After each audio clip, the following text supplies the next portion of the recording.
Islam is a disciplined way of life, a beautiful system which includes laws, limits, and boundaries without neglecting the essence of spirituality.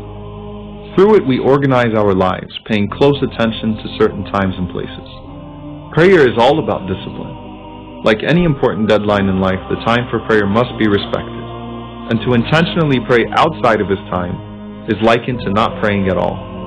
When the call for prayer is made, millions of people can naturally form rows in a matter of seconds in remarkable fashion. It takes precedence over all worldly matters. The appointed Imam is then followed throughout the prayer as the Prophet, peace be upon him, said, and is not to be contradicted. Whatever he does, everyone else does. Allah looks only at the straight line, and through the rows of people, it is hoped that the hearts will be aligned as well.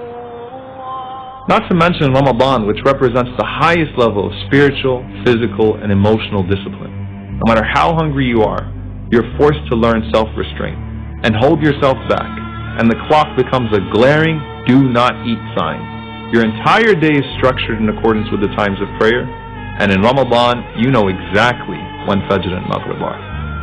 And what's even more remarkable is that many choose to observe this regimen of fasting even outside of Ramadan when it's not even compulsory. Think of your zakah as God-given taxes.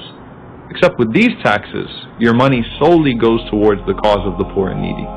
The calculations, laws, and stipulations governing zakah are precise. Hajj is the greatest display of order in the world.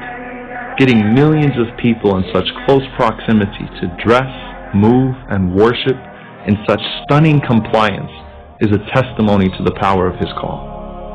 Our Prophet, peace be upon him, was keen on teaching people to be disciplined and respect the law and system in both religious and worldly affairs. He warned that no two people should even travel without one of them being appointed as a leader of the two, and commanded that customs which do not contradict faith should be respected by the believers. Many times we disregard order and discipline, thinking that we are the exceptions to the law. And when we do that, so does everyone else. And I mean everyone. Why am I bringing all of this up? Last Ramadan I was driving my car on a not so busy day. I stopped at every stop sign, even though I sometimes found it pointless to do so. But I'm sick of all of these signs and red lights. I don't see any police anyway. Just as I thought that, I hit a man crossing the road. I didn't even notice him until after I hit him. I panicked. My heart was racing.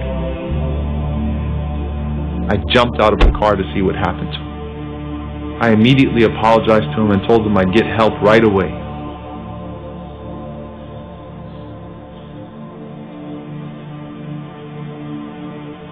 And as I took my cell phone out to make that call, he insisted that I don't, and said it was his fault because he was the one that ran across without looking in both directions, and that there was no stop sign or crosswalk for him to be able to do that anyway, and that he was fine and that there was no need for anyone to get in trouble. But I had to hold myself accountable. So I called 911 and I claimed full responsibility.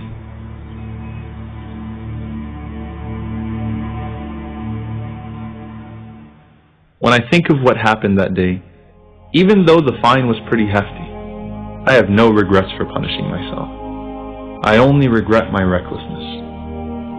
You know, you might think that that stop sign or red light is pointless, or that you, unlike others, are actually in control when you text and drive. But all of these things are meant to ensure the safety and security of people. And that's part of faith as well. Rasulullah, you taught us to be patient, respectful, and disciplined, to not act in a way that would be detrimental to ourselves or to those around us. No one in your presence felt threatened, and nothing that would be considered good was disregarded by your call.